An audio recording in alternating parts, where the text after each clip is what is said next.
stepsister Ariana. My dad, Chris, married Madison when I was 16. Madison and Dad dated for 2 years before they married.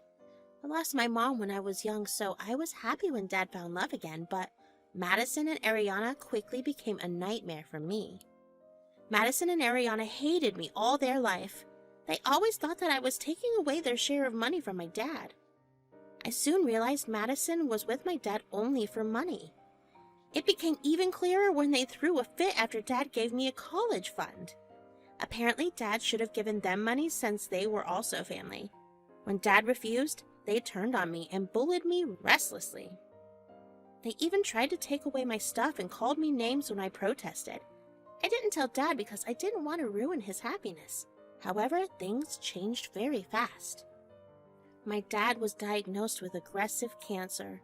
The doctor said he only had a few months left. I was freaking devastated.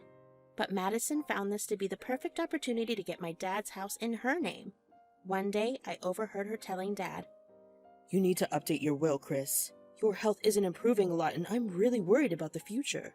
You know I don't work and neither do the children. It would really give me some peace knowing that we won't lose the roof over our heads. You need to put my name on the house for that." "I'm not sure about the house, Madison. I have told you countless times that we could buy a place of our own. You refused. This house should belong to Harper since it was her late mother's property." "How does it matter, Chris? I am her mother now and she needs me. Harper can't stay alone in this house. She would need her stepmother and stepsister too. We will be the only family she has left. Plus, she is still in college and won't be able to manage the taxes. Think about it, Chris." "I don't know, Madison. This should belong to her. I don't feel comfortable leaving it to anyone else. I can give you the rest of my money. You can buy a house with that." "Don't be ridiculous, Chris. Your money won't be enough to buy us a house like that. Me and Ariana are already used to having a big place. You will be cruel to displace us just for your daughter. I promise you I will update my will so that Harper gets the house once I pass. You don't have to worry about that." When I heard this conversation, I was shocked. Yes, I knew I shouldn't have snooped, but I couldn't help it. Those words rooted me to the ground. I was about to lose my mother's house to the snake, Madison. She kept telling Dad that she would take care of me. That's how she wanted to convince Dad to sign over the house to her. Dad was already worried about me and desperately wanted to trust her, so he was almost giving in to the idea. I was crushed, and I didn't know what to do. At that point, I knew not telling Dad about my issues with Madison and Ariana was a mistake. For days, I didn't know what to do. On one hand, I wanted to leave the house because I didn't want to deal with Madison and Ariana. On other days, I got mad thinking about how they would get my mom's house by manipulating my dad. Things came to a head one day when Ariana decided to taunt me. She said, "Did you hear that, Harper? Your dad will be leaving my mom this house, so my mom will be the new owner once Chris dies. You must be so jealous. To have your dead mom's precious house go over to someone else must be painful. And my pain seems amusing to you, isn't it? You and your mom are utterly shameless to manipulate my dad like that. Your mother lied to him about taking care of me. I know that. Why on earth would my mom take care of you? She already has a daughter. You can never be family to us. You should have known that. I don't even care what you will do once Mom takes over the house. Your dad doesn't have much time left after all." I was fuming with rage when she said that. I was ready to attack her. Hearing about my dad dying was already very painful, but hearing Ariana talk so nonchalantly about it was even more infuriating. Just as I started to scream at her, Madison arrived at the scene. She said, "What is wrong with you, Harper? Don't scream at my daughter like that. You need to behave yourself when you are in my house." "Don't get ahead of yourself, Madison. This is my dad's house, not yours, and your precious daughter deserves to be screamed at." "Don't you dare talk to me like that, Harper. This might be your dad's house now, but it will soon be mine. After Chris passes away, I will be the owner of this house, so you better watch your mouth around me." "Or what, Madison? You will kick me out of the house? You will go back on your word to my dad about how you will take care of me? I'm pretty sure that's how you convinced my dad to give you the house." "Once he is gone, I will do whatever I want. I will kick you out, make you pay rent, and much more. Hell, I might even sell this place and get something bigger. You have no say about anything." Oh, Mom, I think I want Harper's room. It's so much bigger than mine. It's unfair I would live in a smaller room in my own mother's house. Of course, Ariana. You can get any room you want. You can even redecorate the house with me. I don't want to keep my memory of the woman who used to live here. Chris never allowed me to remove everything, but after he dies, there will be no one to stop us. Hearing their plans made my stomach turn. I wanted to cry. They were talking about throwing away or selling the stuff my mom owned. And they knew I wouldn't be able to buy them out. Even if I worked 2 jobs, it would be impossible. They knew that and were intentionally taunting me, but they had no idea their own words would ruin them. I was secretly recording every conversation. Once I had enough proof of Madison and Ariana's horrible plans, I went straight to Dad. I showed him the recordings and told him everything about how the duo treated me. Dad was heartbroken to see and hear everything. He said, I am so sorry for putting you through this, Harper. I can't begin to tell you how ashamed I am. I failed your mother by not protecting you. Dad, please don't blame yourself. I was the one who hid everything from you. You had no way of knowing what was going on. I should have been more careful, Harper, trust me. If I was fit as a fiddle, I would have divorced Madison and kicked them out too. But I don't have much time for that. Dad, I understand your situation. I just wanted you to know what kind of people they are. Whatever decision you make, I will be happy with it. Don't worry, dear Harper. I have the perfect plan for that. I will call my lawyer today and finalize everything. I might need you to sign a few things. Dad then called his lawyer and made a decision. I was shocked to see how clever he was. I didn't realize that Dad would stand up for me in this way. He was freaking disgusted with Madison and Ariana, so he did something to teach them a lesson. The rest he left on me to handle. Madison and Ariana had no idea what was about to hit them. My dad passed away around 3 months after that day. I lost 2 parents very early in life. I really don't have words to describe how it feels, so I won't say anything about that, but I will tell you what Madison told me as soon as my dad died. She said, You need to pay bills if you want to continue living here. I won't feed you or house you for free. Things need to be paid for in this house. Your father was a generous man and spoiled you too much. But he is not here anymore, and this house is now mine. So things will be different around here. Really, Madison? So are your children paying rent as well? You know, since you said people need to pay to live here, is Ariana paying rent or is she leaving? Are you insane or something? Why the hell would I pay rent to stay in my mom's house? She would never charge me a penny. This rule is only for you, since you are no one to us. She is also doing you a favor by letting you stay here rent-free for a month. No one would do that for you. Is that right, Madison? I'm no one to you? You promised Dad that you would take care of me, and you did it in front of me. Now I see that you're back to playing favorites again. What else did you expect, Harper? I have told you countless times that you are no one to me. I'm not looking after another woman's daughter for nothing. Because you're Chris's daughter, I'm allowing you to stay here and not kicking you out as soon as he is dead. You were never my child, and will never be in the future. So you basically lied to my dad about loving me and taking care of me? You are nothing but a liar. You lied to Dad on his deathbed. Don't you have any shame? Why would I, Harper? Chris was already dying and didn't need to know all the details. I don't want to upset him by telling the truth. Because of me, he passed away peacefully without worrying about you. Don't you dare take credit for this, Madison. You did this all to get the house as your inheritance. You didn't do this to help Dad at all. You're nothing but a parasite. You and your daughter deserve to burn in hell. I said that and I ran into my room crying. I could hear Madison and Ariana laughing behind me. They were making fun of my tears and my reaction. Trust me, guys. I didn't care that they didn't love me. I was simply sad that my dad passed away knowing that the woman he married wasn't a good person. He was a great man and didn't deserve a snake like Madison. But I was glad that he opened his eyes about Madison before he passed away, and he made sure she would pay for what she had done. I knew the truth about the house but didn't tell Madison. I wanted Madison and her spawn to revel in their joy before bringing them down with one set of documents. I simply didn't want any drama before my dad's funeral. My father's funeral was beautiful. It was organized perfectly, and I had to fight with Madison to uphold all the wishes Dad had. Madison tried to pull a lot of stunts by not inviting family members who didn't like her or the ones who liked me. She and her daughter did their very best to only invite people who would side with them and ignore me. I guess she didn't want anyone questioning her about me. I had to raise hell to make her invite everyone. They stewed in anger, but were happy to remind me that they could kick me out at any time. I ignored them and let them blabber on. The real fun happened when the will was read. Madison and Ariana looked smug because they had thought that Dad left them everything. But when they discovered that Dad didn't leave them anything, they were shocked. They said, "This is impossible. Where's my inheritance? Why is the lawyer saying that he didn't have any money left? This is ridiculous." "The lawyer is saying this because Dad really didn't have any money left when he died. All of his money was used up for medical bills."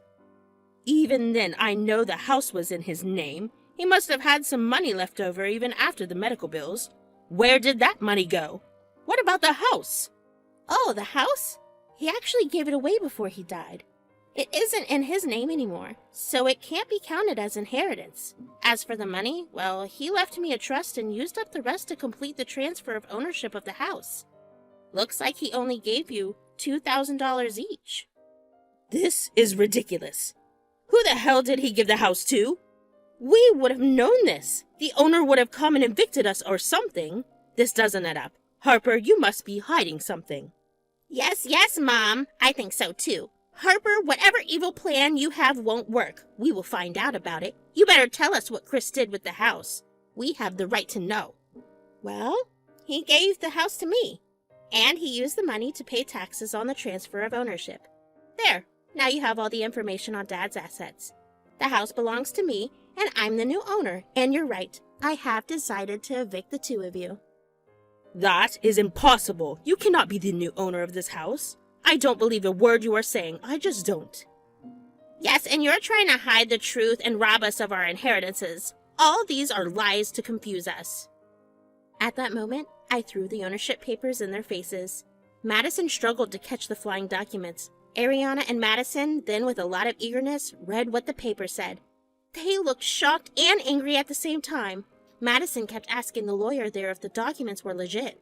When he confirmed that the house did belong to me, they started to scream and call me a traitor. They said, "You traitor! I will sue you for influencing Chris when he was emotionally and physically weak. You must have tricked Chris into signing away the house." "Like how you tried to manipulate him when he was sick? I'm not your Harper. Dad was completely in the right mind when he signed over the house to you. All I did was show him proof of you being a bad stepmother to me. Dad took care of the rest." "Mom, did you hear that? Harper tricked Chris into signing the house to her. She planned this entire thing. She is such a greedy woman. Harper, you are such a selfish and wicked woman. The house should have belonged to my mom and me. If I was a greedy woman, I would have asked my dad to sign the house for me. I didn't do that even though the house technically belongs to my mother, so I should have gotten it. I didn't ask my dad for anything. I simply wanted him to know what kind of people you and your mom are. Whatever happened next was just the consequences of your own actions." Ariana and Madison both started to scream and yell at me about how I was a traitor for taking away the house from them. It didn't get through their thick necks that I was entitled to the house from the very beginning. Madison was the one who tried to manipulate Dad into signing it all over to her. Dad had offered to buy her a house, but she refused to take anything other than the house they lived in.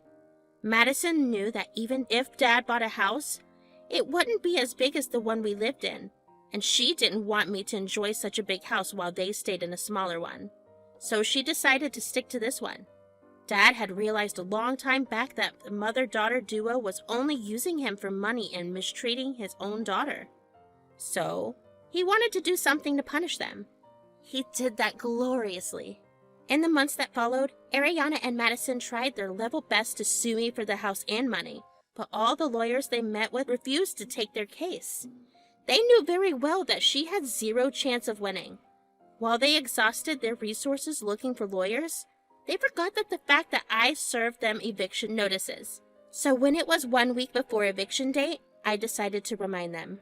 I hope you two have arranged for your new living spaces. You only have a week left to stay here. You will also need a full day or two to move your things. What the hell are you talking about, Harper? Why will we be moving? Ah, I see that someone here has forgotten the fact that I have already served them an eviction notice. Do you want to see that again and refresh your memory? This is ridiculous, Harper. You have never served us anything. Plus, we won't leave the house. This place is also mine and Ariana's home. Well, no. This place is mine and mine alone. I'm the sole owner with the only person who has her name on the title.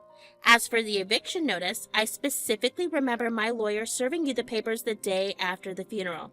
You should have read those papers instead of tossing them in the trash. You cannot evict us! This is our house and we will get it back. We will go to court. We will do everything. My mom and I deserve this house. You should be the one to move out. Unfortunately for you, that's not going to happen.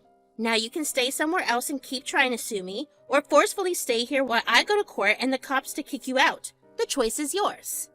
Ariana and Madison went mad at me for leaving them in a tight spot.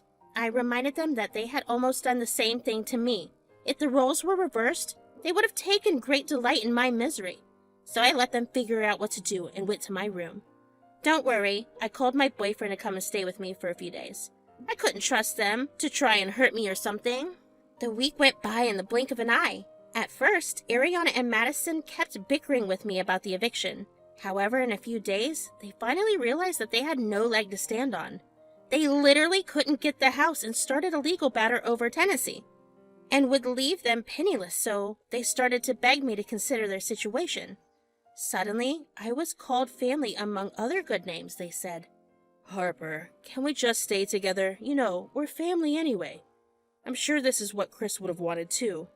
Don't bring my dead father into your schemes, Madison. It's funny to see how I've suddenly become family. Until a few days ago, I was nothing but another woman's child. Oh, come on, Harper. We are family. I might be your stepsister, but we are still sisters. And my mother is also your stepmother. You have already lost both your parents. My mom and I can fill that gap in your heart. Yes, you will need us, Harper. We are the only family you have left. You would want us to stay close. No thanks, Ariana. I don't want or need to be close to people that have considered me an outsider all these years. I have plenty of family on both my father and mother's side. But I am your stepmother. You will need me close in Ariana as well. If you kick us out, where will we go? Your dad didn't leave us much money anyway. Dad gave you plenty of money when he was alive. It's not my fault you spent it all on useless things instead of saving.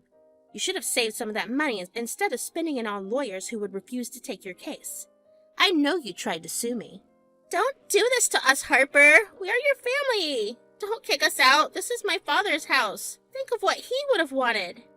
Dad made it abundantly clear about what he wants. So you don't have to use my dad to emotionally blackmail me. Listen to me, Madison and Ariana. I want you out once the notice period is over. No amount of blackmailing or sweet-talking will change that. I did make myself very clear to Madison and Ariana. However, they still continued to pester me and beg me to reconsider my decision. Sometimes they would snap and start to curse me out. That's how you knew they hadn't changed one bit. After days of acting hot and cold with me, the time of their eviction finally arrived. They were forced to move out and lived with their maternal relatives.